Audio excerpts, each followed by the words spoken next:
and he says, this is a terrible paragraph. Among the 10 Commandments. I know. Okay, we got another right-winger here, religious right-winger. One admonishes us against theft. Now, he goes on and points out that theft is a very destructive thing to the productivity of an economy, but he's had to start out with the 10 Commandments. And what does this have to do, he says, with redistributive policy? Well, government transfer programs produce the same results as theft. I know that. You know that. But you're not going to get any points with the liberals starting out and telling them that they're thieves, even though that's what they are.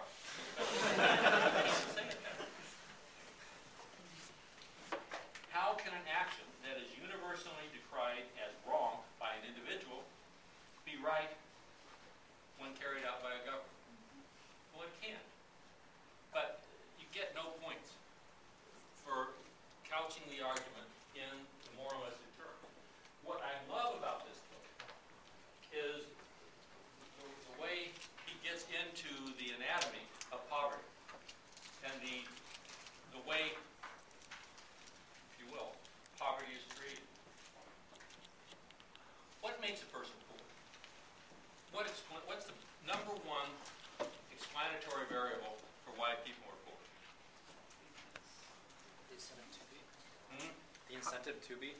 Incentive to be poor, maybe. Delayed gratification. Too lazy. Okay, I told you I'm lecturing to the choir here.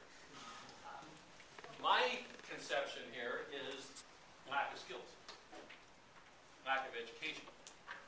What I found out in this book, the median income, got to be careful, for white, male, over 25, high school dropout with an IQ of 85. 85 is the average IQ for the high school dropout. But if you take white, male, over 25, high school dropout, the median income, anybody know? 26, 28. Well above poverty. So you can be flat out dumb, stupid, make all kinds of bad choices, and you come out okay. It's a great system we have. What makes people poor? They don't work.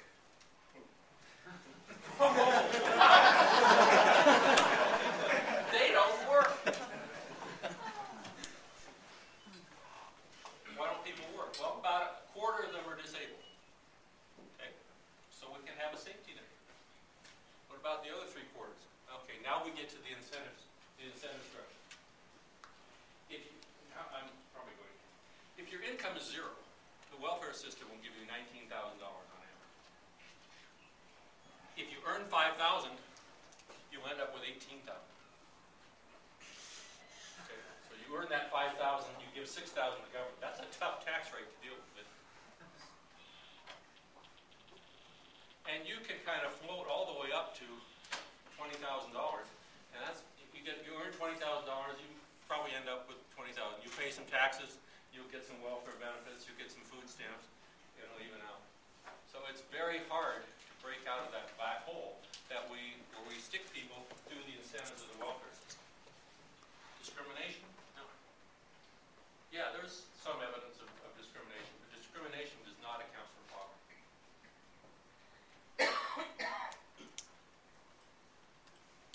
Guaranteed way to poverty is to have a kid before you get married. Get married before you're 18. Drop out of, there's some, so these are the formulas. The last thing out of this thing, there's a whole bunch of things, but what's poverty? Does anybody know somebody who's really poor? They don't live in America, though. Pardon me? They don't live in America, They though. don't.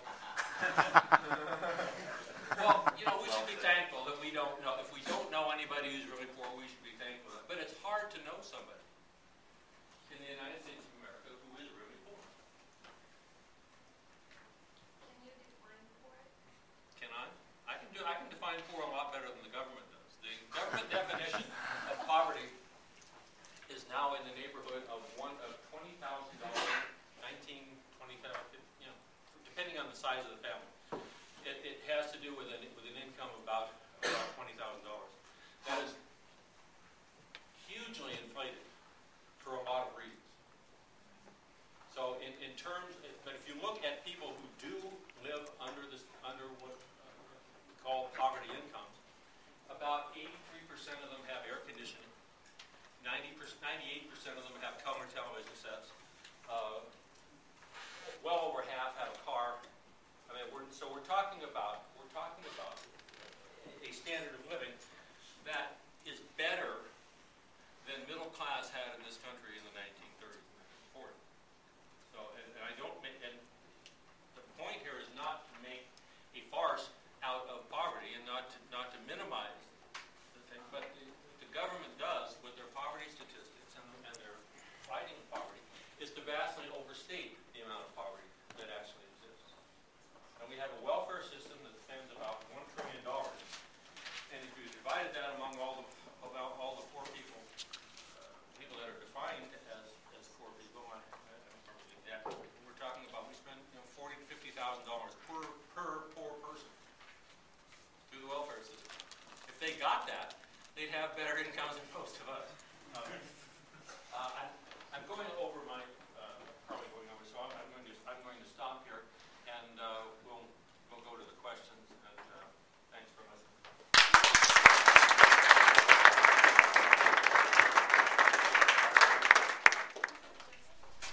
Our fourth and final presenter will be Kurt Saunders. Mr. Saunders graduated from Grand Canyon College in 1983 in elementary education. In 1995, he graduated from ASU with a master's in secondary education.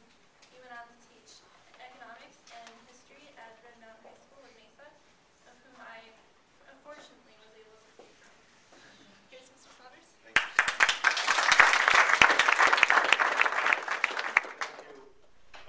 I'm last, and I think it will be least. You're so fortunate to have professors like these, the scholarship and the character professors like these. I took classes in elementary ed and secondary ed, and I didn't have any. I had two great professors that did change the way I thought about things. The rest of the professors, I tried to think, why were they wrong? Why were they wrong? That's what I learned. Sometimes I had to write it home. I didn't want to know. That's what I got out of that class. So few classes, professors like these, that I could just like let down my classes. Listen, learn, hear about authors and books that I can wind up with. So it's an honor to be here. And I was listening to the first discussion with our libertarian friends, and it was so interesting, the consequential versus the moral argument. And the young lady said, what's wrong with the consequential argument? It is the moral argument. It's the same argument. If more people are better off because of these policies, that's moral. What is moral? It's what's good for people.